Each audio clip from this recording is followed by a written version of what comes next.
আসসালামু আলাইকুম। আপনাদের সকলের হাতে নিশ্চয়ই জুলাই ঘোষণাপত্রের খসড়া হাতে এসেছে, আমার কাছেও এসেছে। সুতরাং আমার মনে হয় এটা একটু আমাদের বিশ্লেষণ করা দরকার। মানে আমার যেসব প্রশ্ন তৈরি হয়েছে আমি সেগুলো একটু আপনাদের সাথে শেয়ার করতে চাই। তো আপনাদের সাথে শেয়ার করতে গেলে আমি পুরো ঘোষণাপত্রটি যদি আপনি বিবেচনা করেন এবং শেখ হাসিনা সরকারের 15 বছর যদি হিসেব করেন, 15 বছরের শাসন আমল, তার আগের শাসন এবং বিগত জুলাইয়ের 24 থেকে জুলাই 25 পর্যন্ত এই শাসন আমলটা যদি ধরি, এর প্রত্যেকটা পয়েন্ট ডক্টর মোহাম্মদ ইউনূসের সাথে মিলে যাবে। আপনি পড়লেই নর্মালি মনে হবে এটা তো এখনো হয়, এটা তো এখনো হয়। আমি যতবার পড়ছি, যতটা লাইন পড়ছি, প্রত্যেকটা লাইন আমার মনে হয়েছে যে ডক্টর মোহাম্মদ ইউনূসের সাথে এটি সম্পূর্ণ মিলে যায়। এই এক বছর আমি যা দেখেছি, বিগত 15 বছরে যা দেখলাম, তারও আগে যা দেখলাম, এবং এই এক বছর তার থেকে বহু গুণ বেশি মাত্রা বেড়েছে। সেটা প্রত্যেক ক্ষেত্রে হয় না। ওনারা কতগুলো টার্ম ইউজ করেছে, যেমন স্বৈর শাসন, তারপরে হচ্ছে গণতন্ত্র, গণপ্রতিরোধ, এবং হচ্ছে গণহত্যা, এবং ওনারা অনেকগুলো শব্দ ইউজ করেছে, নতুন নতুন ফ্যাসিবাদ এবং খুন, গুম, জুলুম, নির্যাতন, এই জাতীয় শব্দ ইউজ করেছে। তো প্রত্যেকটাই এই এক বছরে আমরা দ্বিগুণ হারে, বহুগুণ হারে পেয়েছি, রিটার্ন পেয়েছি। তেমন হচ্ছে কমেনি। এই জন্য প্রশ্নগুলো আমি করলাম না, কিন্তু যেই কয়েকটা আমার কাছে বড় প্রশ্ন মনে হচ্ছে সেটা হচ্ছে এরকম 4 নম্বর দিকে দেখেন, সিরিয়ালে দিয়ে রাখছে খসড়ার 4 নম্বরে এখানে উল্লেখ করা আছে বাকশাল কায়েম করেন। গণতান্ত্রিক শাসন তুলে দিয়ে বাকশাল কায়েম করেন। বাকশালের পুরো অ্যাব্রিভিয়েশন হচ্ছে বাংলাদেশ শ্রমিক আওয়ামী লীগ। এটি নিয়ে আসলে আমি আরেকটি করব। এখানে বাকশাল প্রসঙ্গটা এনেছে, ওই যে স্বৈর শাসকের হিসেব দিয়ে ওইটাকে স্টাবলিশ করার চেষ্টা করছে। তো 6 নম্বরে আছে 111, এবং 111 প্রথম লাইনটাই লেখা আছে যে দেশি বিদেশি ষড়যন্ত্র। 111 দেশি বিদেশি ষড়যন্ত্র 2025 সালে এসে যখন এরা বলে, তখন আমি নিশ্চিত যে এরা নিজেই ওই ষড়যন্ত্রের অংশ ছিলেন। এবং ইন্টারেস্টিং ব্যাপার আমি আপনাদেরকে জানাই রাখি, 111 সময় ডক্টর মোহাম্মদ ইউনূসকে দায়িত্ব নিতে বলা হয়েছিল, মঈনুদ্দিন ফখরুদ্দিন সাহেব। কিন্তু ডক্টর মোহাম্মদ ইউনূস তখন মঈনুদ্দিন সাহেবকে বলেছিলেন যে আমি দায়িত্ব নিব যদি তোমরা আগে লিখিত দাও যে টানা 10 বছর আমি ক্ষমতায় থাকবো। এবং তখন মঈনুদ্দিন সাহেব বলছেন না না, এটা তো হয় না।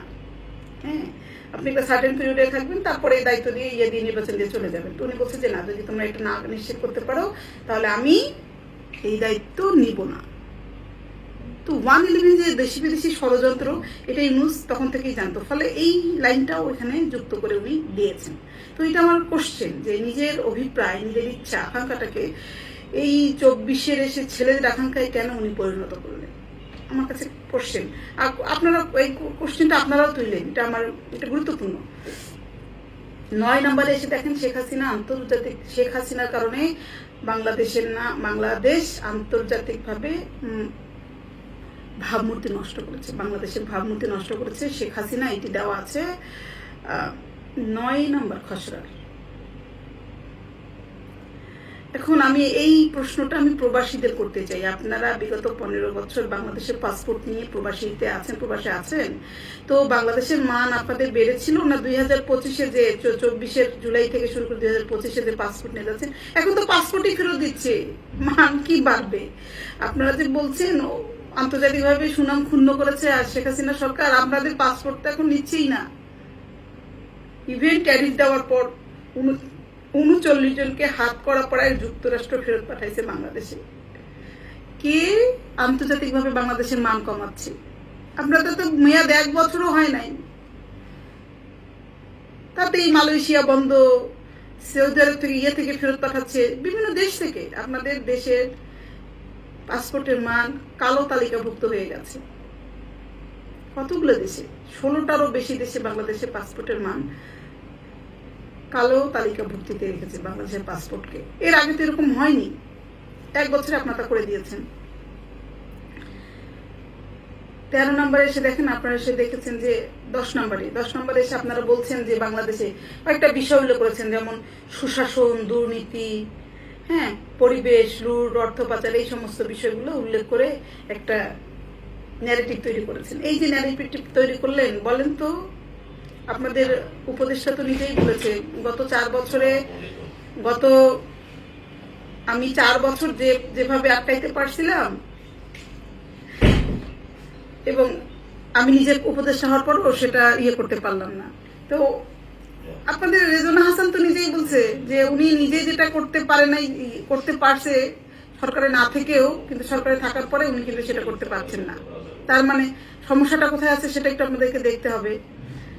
এবং 11 নম্বরে এসে দেখেন আপনারা বলছেন যে ছাত্র শ্রমিক সংগঠনকে, মানে তাদের যে জুলুম হয়েছে ছাত্রদের উপরে, শিক্ষকদের উপরে, শ্রমিকদের উপরে, তারপরে এই বিষয়টা ওখানে ন্যারেটিভ আকারে ছোট করে তুলে দেওয়া হয়েছে। হ্যাঁ, দিয়ে যে দিলেন এই জায়গাটায় আপনি একটু দেখেন তো, আপনারা এখন বলেন এই যে 2024 থেকে 2025 সালের জুলাই মাস পর্যন্ত হচ্ছে যে কি কি করতেছেন। এই যে কোনো মানে প্রত্যেকটা প্রধান শিক্ষক, স্কুলের প্রিন্সিপাল এবং থেকে শুরু করে উপাচার্য, অধ্যক্ষ কেউ কিন্তু এটার বাদ যাচ্ছে না। কেউ কি বাদ যাচ্ছে? কেউ বাদ যাচ্ছে না। তাহলে যদি বাদ না যায় তাহলে আপনাদের সাথে এই লাইনটা কি যায় না। তো আপনারা তো নিজেই বন্ধ করতে পারেন নাই, তাহলে আরেকজনকে বন্ধ করতে অধিকার রাখেন আপনারা? এটা কেমনে আপনারা এটা যুক্ত করলেন, একটা খসড়ায় করলেন। 18 নম্বর এসে দেখেন আপনারা উল্লেখ করেছেন, এখানে স্পেসিফিকলি বলি, 18 নম্বর এসে আপনারা বলেছেন যে অনির্বাচিত ফ্যাসিস্ট শেখ হাসিনা 5ই আগস্ট পদত্যাগ পত্র দেখাইতে পারছেন এখন পর্যন্ত? আজকে পর্যন্ত 1 বছর হয়ে গেল। শুধু দেশের মানুষ তো না, বিদেশিরাও তো আপনাদের কাছে পদত্যাগ পত্র দেখতে চেয়েছিল, কেন দিতে পারেন নাই এখনো? কিন্তু দিতে পারেন নাই, কিন্তু এখানে উল্লেখ করেছেন না আপনি। আপনারা এখানে উল্লেখ করলেন না পদত্যাগ করে দেশ ছেড়ে পালিয়ে যেতে। পালিয়ে যাওয়া মানে কি? পালিয়ে তো যায়নি, আপনারা তো বিমানে করে পৌঁছে দিয়ে আসছেন। তাহলে এটা তো পালিয়ে যাওয়া বলে না। এটা 2টা প্রশ্ন আপনি এখানে তুলে রেখেছেন, পালিয়ে যাওয়া এবং পদত্যাগ করা। এবং 19 নম্বরে দেখেন এখানে উল্লেখ আছে যে যেহেতু বাংলাদেশের রাজনৈতিক সংকট এবং মোকাবেলায় জনগণের সার্বভৌমত্বের প্রত্যয় প্রয়োগ, মানে জনগণ আপনাদের কাছে চেয়েছে। কয়জন মিলে জনগণ হয় আপনাদের কাছে বলেন তো? আপনাদের হিসেবে কয়জন মানে জনগণ? এই রাজনৈতিক দল আমাদের জনগণ? কয়জনকে নিয়ে বসেন মিটিং করেন? 25 জন, 35 জন, এই কয়টাই জনগণ? 18 কোটি মানুষের দেশ বাংলাদেশ, 18 কোটি মানুষই জনগণ। সুতরাং আপনি এই কয়টা মানুষকে দিয়ে জনগণ বোঝাইতে পারেন, জনগণ আপনাদেরকে দিয়েছে দায়িত্ব, এইটা আপনারা বলতে পারেন না। এবং এইটা এবং আরেকটা কথা ওখানে আপনি লিখেছেন 19 নম্বরে, আন্তর্জাতিকভাবে স্বীকৃত। বাংলাদেশ এই যে অভ্যুত্থান এটাকে বলেন, এটা স্বীকৃতি দিয়েছে কত দেশ? সবাই তো এখন বলতেছে এটা জঙ্গি হামলা, ষড়যন্ত্র এবং হচ্ছে বিদেশ ডিপ স্টেটের, সবাই। ইভেন খোদ ডিপ স্টেটের দেশ থেকেও দাবি তোলা হয়েছে যে ডিপ স্টেটের টাকা এসেছে বাংলাদেশে, এবং সেই টাকায়, সেই অর্থায়নেই বাংলাদেশে একটি কু হয়েছে। তো এখানেও প্রশ্নবিদ্ধ। 20 নম্বর আপনারা উল্লেখ করেছেন সুপ্রিম কোর্টের মতামতের আলোকে সাংবিধানিকভাবে। সুপ্রিম কোর্টটাই তো বসে নাই ওই দিন, তো প্রধান বিচারপতি তো ক্যান্টনমেন্টে আটক ছিলেন। যেই লোক হচ্ছে বন্দী আশ্রয়ে সেনাবাহিনীর, সেনা সদর দপ্তরে, ওনাকে কিভাবে আপনি যে এই সিগনেচার গুলো তো সব জাল, এই সুপ্রিম কোর্টের এই কমিটির মিটিংটাও তো জাল। এবং সেই সময় 3 জনের মতো বিচারপতি পালিয়েছিল, লুকিয়েছিল যে তারা মবে শিকার হয় কিনা। হ্যাঁ, তো এইখানে ওই কথাটা যুক্ত করে আপনারা পুরা খসড়াটাকে আপনারা প্রশ্নবিদ্ধ করেছেন। এবং আমি যেটা সবশেষ যেটা বলবো যে এই টোটাল খসড়ার শেষে 4টা উদ্দেশ্য, 4টা আমি দেখলাম যে তারা কাজ করতেছে। একটা হচ্ছে সংস্কার, বিচার, তার হচ্ছে রাষ্ট্র ব্যবস্থা প্রতিষ্ঠা এবং তফসিলে অন্তর্ভুক্তিকরণ। তফসিলে অন্তর্ভুক্তিকরণের জায়গায় আবার 2টি আলাদা করে উল্লেখ করেছে যে যুক্তিসঙ্গত সময়। যুক্তিসঙ্গত সময়টা তো আপনি মানে এটা একটা ফাঁক রেখেছে আর কি, এটা হচ্ছে শুভঙ্করের ফাঁকি। যুক্তিসঙ্গত সময়ে নির্বাচন, যুক্তিসঙ্গত সময় নির্বাচন মানে কিন্তু এখানে কিন্তু ডেট উল্লেখ নাই, ফিক্স করা নাই যে 6 মাস, 3 মাস, 9 মাস।